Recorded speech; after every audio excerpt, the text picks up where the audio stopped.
Ambition is something that is hard to explain to someone that doesn't have any, but it's very easy to explain for someone that wants to push in their life and they have ambitions to grow and to get better. There'll be a lot of people doubting you.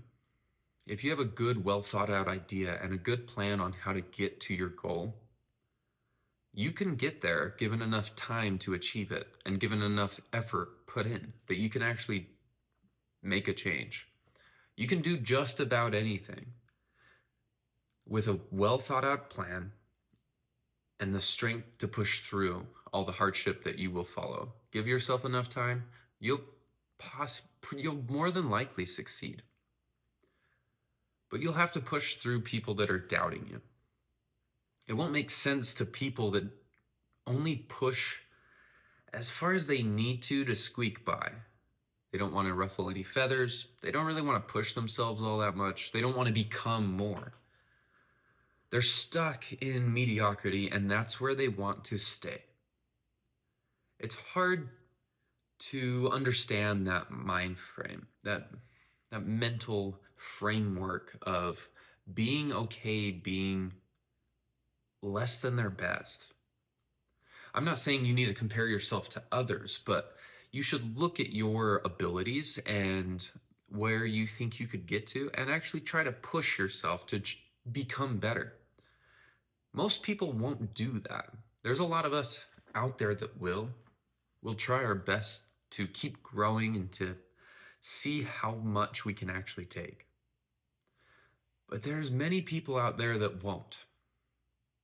And to those people, when you explain your dreams to those people, you will sound crazy. It will not make sense to them. But you got to remember that the average person, 50% of them are less ambitious than the average person. 50% of them are less intelligent, less driven. The average person is just the average. They're right in the middle. And most of those people don't achieve their dreams and they live with regret because they don't try. They don't want to deal with failure. So they end up living a life they don't really choose and don't really care for. And I've been thinking about that a lot as I've had some troubling conversations with people that don't really understand my dreams or don't understand my methods of living.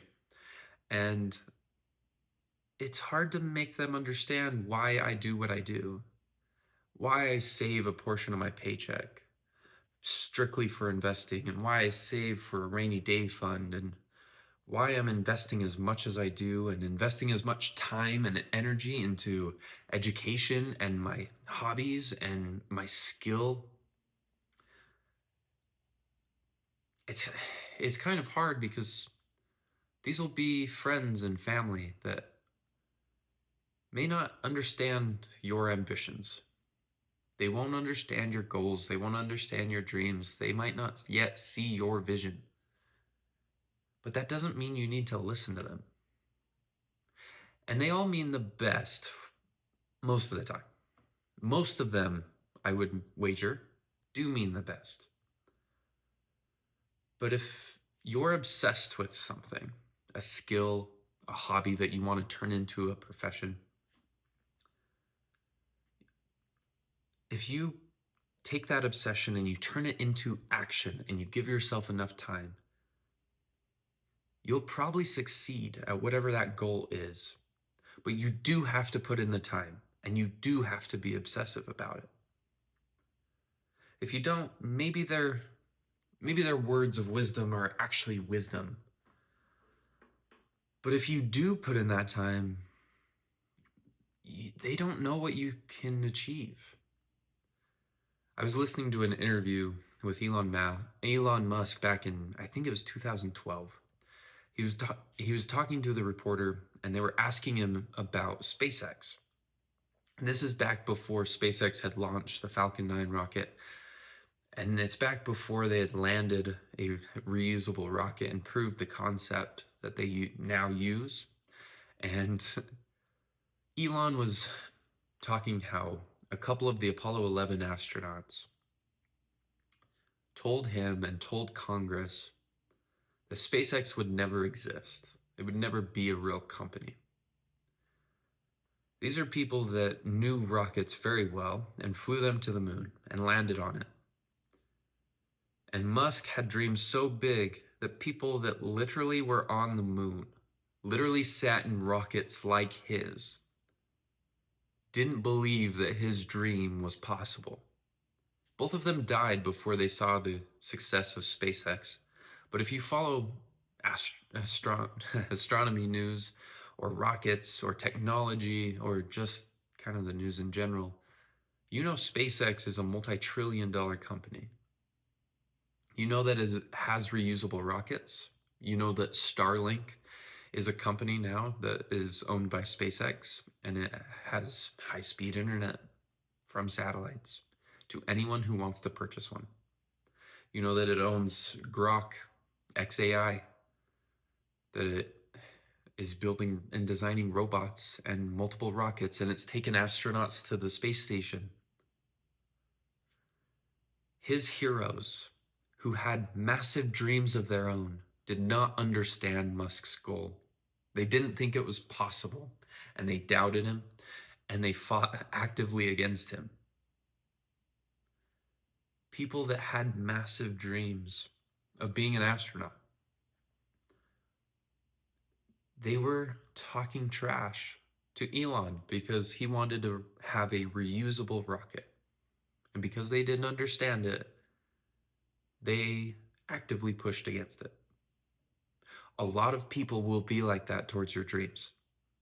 That does not mean your dreams are unattainable. You might not be the best in the world at whatever that thing that you want is. But I promise you, if you get obsessed with it and you practice it every single day for hours a day, you will get better at it to a point that you can probably achieve what you wanted out of that goal. Now, you might not be the best basketball player in the world, but I promise you, you'll get a lot better if you practice every day. And I don't know your skill level or your athleticism, but everything about you can be built to be better than you were. And in my opinion, that's a life worth living. A life where you are in constant improvement on you yesterday. You yesterday can look at you today and be proud of the work that you've put in. That you are taking steps to becoming the better person, getting closer to the goals that you've set for yourself. So my advice to you, be aware that people with smaller dreams than you will actively fight against your dreams, especially once you start going after it, because they will not understand it and it will turn the mirror towards them. And they will have to look in the mirror and they will have to answer the question, why am I not pushing that hard? Why do I not believe in myself enough to try like he is or she is? And that's a hard question to ask yourself, which is why most people fight against the people who are trying to be great. They want to be something more. They fight against that because that takes too much effort that they don't want to do. It takes too much time that they don't want to dedicate. It takes too much practice, too much sacrifice. But I promise you, once you get to the top and you make it to your goal, they'll say a couple things. They'll congratulate you, the ones that truly do love you and were giving you advice because they thought that's what was best for you. They will congratulate you and they will tell you how proud they are of you. And those are great moments. It's nice to surprise your supporters and the people that love you with success in something that they couldn't even see was possible. Or the other route is they'll ask you how you did it. They'll say that you got lucky, and they won't give you the credit that you deserve for the work that you've put in. So you might as well ignore those people. If you truly have something that you obsess about and you love to do and it makes you feel more alive and it makes this life worth living, who's to say you shouldn't go after it?